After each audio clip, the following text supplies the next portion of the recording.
36 hours to vanish, Hollow Mountain. No one in Tehran has heard the Supreme Leader's voice in 19 days.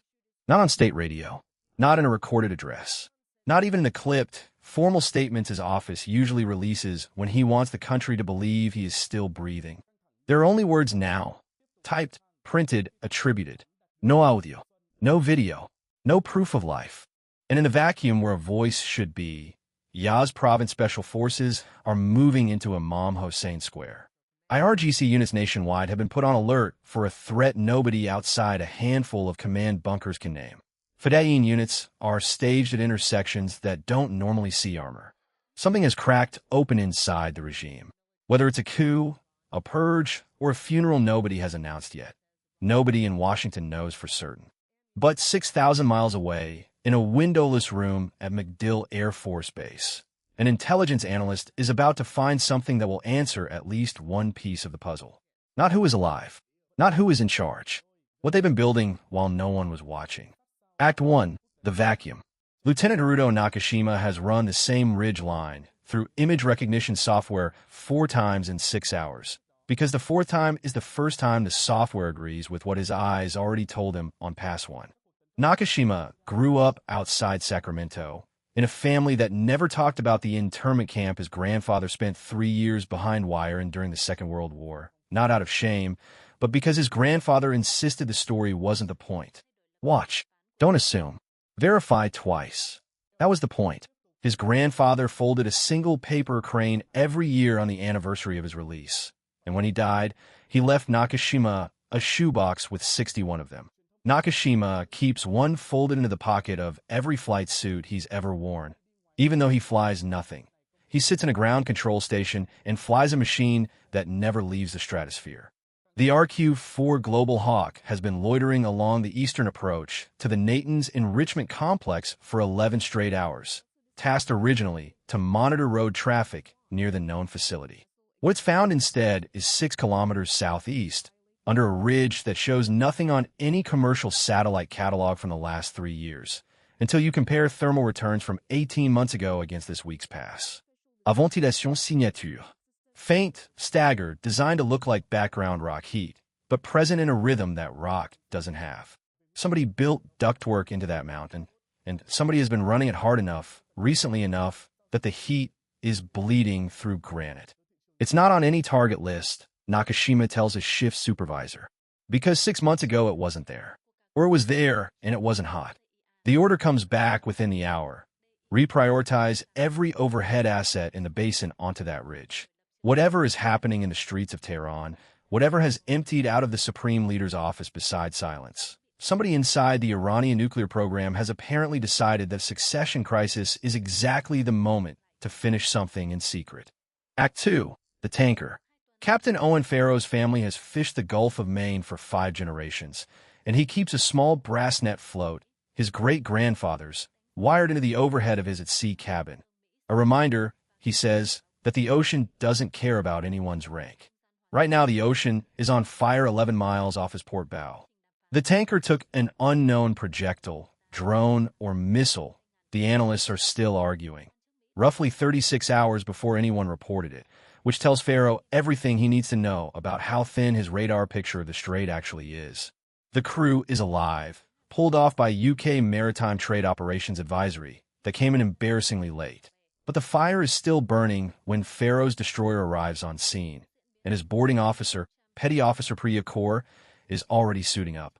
Kaur wears her father's kara, a steel bracelet, plain and unadorned, on a chain around her neck when she's diving, because regulations won't let her wear it on her wrist under a wetsuit glove. Her father crossed from Punjab to Queens with nothing and built a taxi dispatch business from payphone. He told her once that the bracelet was supposed to remind the wearer they could bend, but they didn't have to break.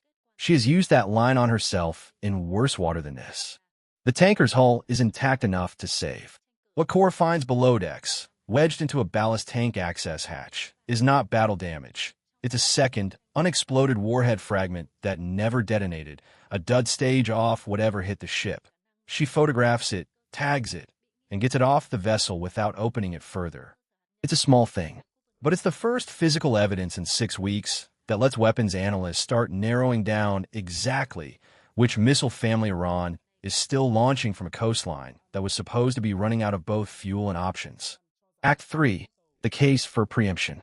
By the time the imagery from Nakashima's Ridge and the warhead fragment from Kors tanker reached the same command brief, a third data point lands on the table. 3 Iranian fighter pilots who ejected weeks earlier are confirmed through back-channel Qatari denials that read less like ignorance and more like discretion to be somewhere other than Iranian custody. The picture that assembles itself is not comfortable. A leadership vacuum at the top. A hardline IRGC faction moving troops into the capital under an unexplained pretext. A previously unknown enrichment and storage site, built specifically to be invisible, now running hot enough to slip. And an economy and a population that state radio itself is failing to convince. The argument in the command brief is not whether the Ridge facility is real. Overhead imagery, seismic sensors from a regional partner, and now confirmed elevated radiological background readings from an offshore sensor buoy have made that case on their own. The argument is about timing. If there's a successor being installed right now, the senior planning officer says, he inherits whatever's finished in that mountain the day he's confirmed. If there's no successor, if this is a fight between factions, then whoever controls that stockpile controls the outcome of that fight. Either way, the window to act is before somebody with actual authority signs off on what's stored there. There's no vote. There is a decision made in under 6 hours that would ordinarily take weeks. Strike the facility before it is declared operational, using the one weapon in the American arsenal built to reach something buried under solid rock, while it is still on paper, unfinished, and while whoever might object to the strike is too busy fighting for a throne to answer the phone. Act 4. Hollow Mountain. Major Renata Villalobos has flown this profile before, in simulators so realistic she sometimes has to remind herself which flights were real. Her grandfather laid track for the Southern Pacific Railroad for 30 years without ever once seeing the inside of the passenger cars as labor made possible. She wears a railroad spike, filed down and threaded onto a chain, tucked under her flight suit collar. He used to tell her that some jobs you do so that the people coming after you never have to. Tonight her B-2 Spirit is carrying 2 GBU-57 Massive Ordnance Penetrators, 6,000 pounds each, purpose-built to punch through exactly the kind of hardened overburden that hides a facility under a mountain ridge. She is not flying alone into a quiet sky. 40 miles off her wing, Lieutenant Commander Adiz Adeyemi's EA-18G Growler is already lighting up the electromagnetic spectrum over the coastal sand belt, blinding the search radars that would otherwise see Villalobos coming. Adeyemi's mother was a physician who fled Lagos during a coup in the 1980s and rebuilt a career from nothing in a country whose language she barely spoke. Adeyemi wears a tiny enameled stethoscope charm on her dog tags, a joke gift from her mother the day she commissioned. That stopped being a joke the first time Adeyemi jammed a threat radar off a wingman's tail. Above the sand belt, Captain Soren Anderson's F-35 is running the SCAD sweep, ready to put a harm into any third Cordad battery foolish enough to try to burn through Adeyemi's jamming. Anderson grew up on a 4th-generation dairy farm in Minnesota and carries a small wooden dollar horse his grandmother carved, tucked into a zippered flight suit pocket. She painted it the year he shipped out for flight school and told him horses know their way home even in the dark. Tonight, one battery does try. Anderson's harm finds it in under 9 seconds. Villalobos's release window is 11 seconds long. The first MOP punches through nearly 200 feet of rock and reinforced concrete before it detonates. Not on impact, but on a programmed delay, so the blast happens inside the facility rather than at its threshold. The second follows the same borehole 4 seconds later, widening the collapse. The ridge doesn't explode outward. It folds inward, a controlled implosion of a mountain that was never supposed to be noticed at all, sealing whatever was inside at under thousands of tons of its own rock. Act 5. The reprisal. The retaliation, when it comes 6 hours later, is not from Tehran's official command structure. It's from a single IRGC coastal unit near Keshem Island, acting on authority nobody can later confirm was ever actually given. A mobile Zulfiqar TL rolls out of a wadi and begins spinning up for launch against the amphibious group still supporting the naval demonstration in the strait. Master Sergeant Colette Beaulieu's PRSM battery, forward deployed aboard the amphib, has been sitting on a firing solution for that exact wadi for 11 days, ever since satellite tasking first flagged unusual vehicle traffic there. Boliyu's family cut timber in the Maine North Woods for 4 generations before the mill closed. She carries a small axe pendant, her great-aunt's, engraved with initials worn nearly smooth. Her great-aunt used to say a good axe doesn't need to be swung twice if you aim it right the first time. Boliyu doesn't need a second launch. The PRSM covers the distance in under 4 minutes. Arriving before the TEL can fully erect its launch rail. There is no missile in the air to intercept. There is only silence where a launch should have been. Act 6. The silence breaks.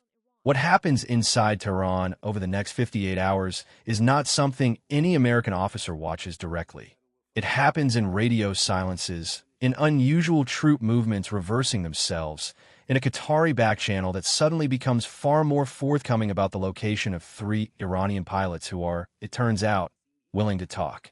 No one in Washington claims to know, even now, whether the Supreme Leader is alive. What changes is that it stops being the most important question. The hardline faction that authorized Hollow Mountain has lost the one asset that justified its power grab, lost a mobile launcher and its crew in under 4 minutes, and lost whatever leverage came from a secret the United States wasn't supposed to know about. 58 hours after the ridge collapses, a message reaches the regional backchannel that everyone in the command brief has learned, over the course of this war, to recognize instantly. An offer to talk, phrased carefully enough that no one has to admit who inside Iran is doing the offering. Petty Officer Kaur is still writing up her report on the warhead fragment when the notification comes through. She reads it twice, touches the Kara at her collarbone, and goes back to her paperwork. There will be another tanker. There is always another tanker. But there will be 7 fewer names added to whichever list this war is keeping this month.